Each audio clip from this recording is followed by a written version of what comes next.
When graphing a polynomial, one of the first things that we can do is find its zeros. Now, in order to find the zeros, we do have to factor the polynomial.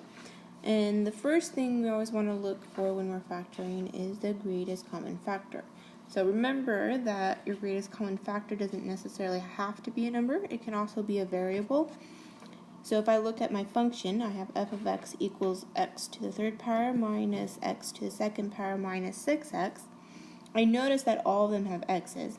So I can pull out an x, and it has to be of the first power, the smallest power, because you can't take more x's out of a smaller one. Hopefully that makes sense. So first we're going to pull the x out. If I factor an x out, I get x on the outside, and then I have x squared minus x minus 6. Now I have a quadratic. Now I can factor it into its two binomials, right? So what multiplies to give me negative 6 but adds to give me negative 1? Hopefully you thought of 2 and 3. So the factors was going to be x is still on the outside, x minus 3. 3 has to be negative because we have to add to negative 1. And then x plus 2.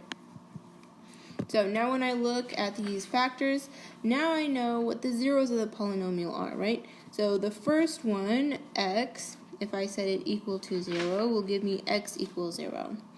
If I look at the second one, x minus 3, and I set it equal to 0 and solve for x, I would get x equals positive 3. And then if I solve the last one, x plus 2, that would give me x equals negative 2. So now I know all the zeros of the polynomial, and I can graph them easily. So there is a point at x equals 0, so right there. There's a point at x equals 3, so right there. And then there is a point at x equals negative 2, so it's right there. And if we remember from our end behavior theorems, we can see that the leading term has a power of 3, which means it's an odd power, right? So one end is going to be going upward while the other end is going to be going downward. Now because the coefficient in front of x cubed is positive, right, larger than 1, that means one end is going to be going up into the first quadrant and the other one's going to be going down to the third quadrant, right? So something looking like this, if I were to just hypothetically sketch it out, it would have some type of a shape looking like that. Now, in order to find extrema, that means the maximum or minimums, I would assume that they would be in between those two 0 points, right? So one of them would probably be negative 1, and the other would be probably around 1.5. So we could solve for that. Right? If I solve for f of negative 1, that means all of my x's become negative 1. So negative 1 cubed minus negative 1 squared minus 6 times negative 1. And then we simplify. So that'll give me negative 1 minus 1 plus 6, which equals 4. Right? So at negative 1, I have an extrema at 4. So it would actually be up there. And then at positive 1.5, we could solve for f of x. So f at 1.5, which would be the same thing as 3 over 2, and I'm going to do fractions just because I want you guys to get more used to fractions. So 3 over 2 squared minus 3 over 2, oh sorry, the first one's cubed, squared, minus 6 over times 3 over 2. Okay, so simplify.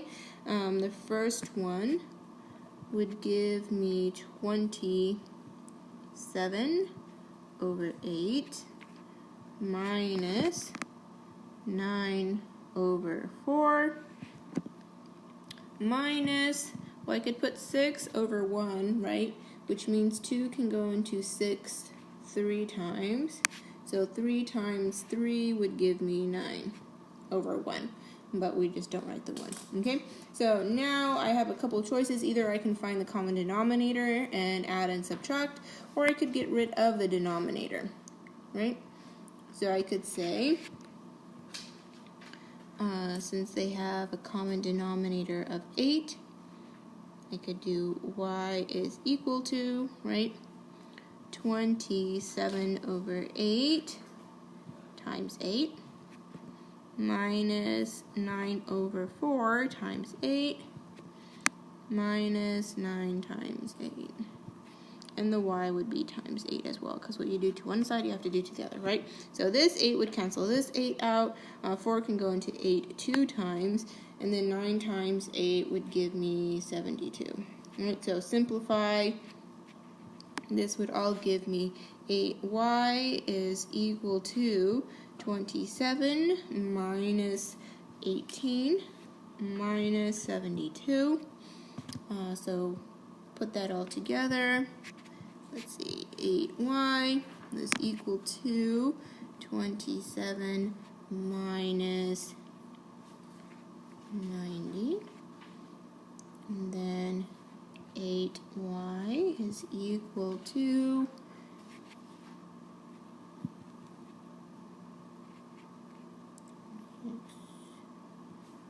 negative 43, right? And then carry the 8 over, so y would be equal to negative 43 over 8. Oops, that's supposed to be a 43.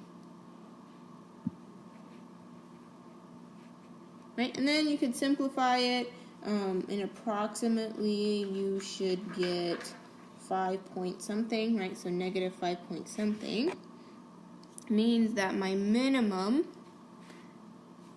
extrema would be somewhere around here.